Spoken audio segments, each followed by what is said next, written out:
राधे राधे। चलिए, आज के अध्याय में हम आपको बताएंगे कि वो कौन से मनुष्य हैं जो दुख के कारणों में भाग नहीं लेते। मिलकर बोलिए, राधे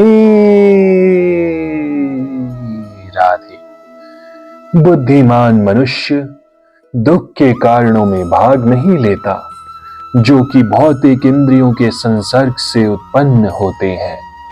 हे कुंती पुत्र, ऐसे भोगों का आदि तथा अंत होता है, अतः चतुर व्यक्ति उनमें आनंद नहीं लेता। भौतिक इंद्रिय सुख उन इंद्रियों के स्पर्श से उद्भूत है जो नाशवान है, क्योंकि शरीर स्वयं नाशवान है। मुक्तात्मा किसी नाशवान वस्तु में रुचि नहीं रखता। दिव्य आनंद के सुखों से भलीभांति अवगत वह भला मिथ्या सुख के लिए क्यों सहमत होगा। योगी जन परम सत्य में रमण करते हुए अनंत दिव्य सुख प्राप्त करते हैं, इसीलिए परम सत्य को भी राम कहा जाता है। हे पुत्रों, इस मनुष्य योनि में इंद्रिय सुख के लिए अधिक श्रम करना व्यर्थ है। ऐसा सुख तो सूकरों को भी प्राय है। इसकी अपेक्षा तुम्हें इस जीवन में तप करना चाहिए, जिससे तुम्हारा जीवन पवित्र हो जाए और तुम असीम दिव्य सुख प्राप्त कर सको। अतः जो यथार्थ योगी या दिव्य ज्ञानी हैं, वे इंद्रिय सुखों की ओर आकृष्ट नहीं होते, क्योंकि ये निरंतर भवरोग के कारण है। जो भौतिक सुख के प्रति जितना अधिक आसक्त होता है, उसे उतने ही अधिक भौतिक दुख मिलते हैं। राधे राधे। यदि शरीर को त्यागने के पूर्व कोई मनुष्य इंद्रिय के वेगों को सहन करने तथा इच्छा एवं क्रोध के वेग को रोकने में समर्थ होता है, तो वो इस संसार में सुखी रहता है। यदि कोई आत्म साक्षात्कार के पथ पर अग्रसर होना चाहता है, तो उसे भौतिक इंद्रियों के वेगों को रोकने का प्रयत्न करना चाहिए। ये वेग हैं वाणी वेग, क्रोध वेग, मनोवेग, उदर वेग, उपस्थ वेग तथा जिह्वा वेग।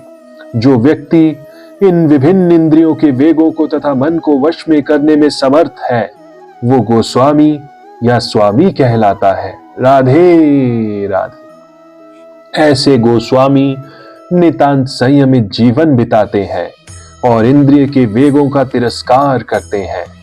भौतिक इच्छाएं पूर्ण न होने पर क्रोध उत्पन्न होता है और इस प्रकार मन, नेत्र तथा वक्षस्थल उत्तेजित होते हैं।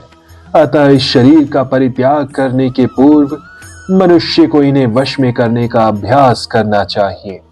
जो ऐसा कर सकता है, वो स्वरूप सिद्ध माना जाता है और आत्म साक्षात्कार की अवस्था में वही सुखी रहता है। योगी का कर्तव्य है कि वो इच्छा तथा क्रोध को वश में करने का भरसक प्रयत्न करे। जो अंतःकरण में सुख का अनुभव करता है, जो कर्मठ है और अंतःकरण में ही रमण करता है तथा जिसका लक्ष्य अंतर्मुखी होता है, वो सचमुच पूर्ण योगी है। वो परम ब्रह्म में मुक्ति पाता है और अंतोगत्वा ब्रह्म को प्राप्त होता है। जब तक मनुष्य अपने अंतःकरण में सुख का अनुभव नहीं करता, तब तक भला बाह्य सुख को प्राप्त करने वाली बाह्य क्रियाओं से वे कैसे छूट सकता है। मुक्त पुरुष वास्तविक अनुभव द्वारा सुख भोगता है। अतः वो किसी भी स्थान में मौन भाव से बैठकर अंतःकरण में जीवन के कार्यकलापों का आनंद लेता है। ऐसा मुक्त पुरुष कभी बाह्य भौतिक सुख की कामना नहीं करता।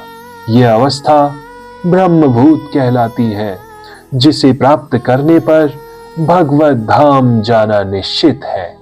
मिलकर बोलिए, राधे राधे। राधे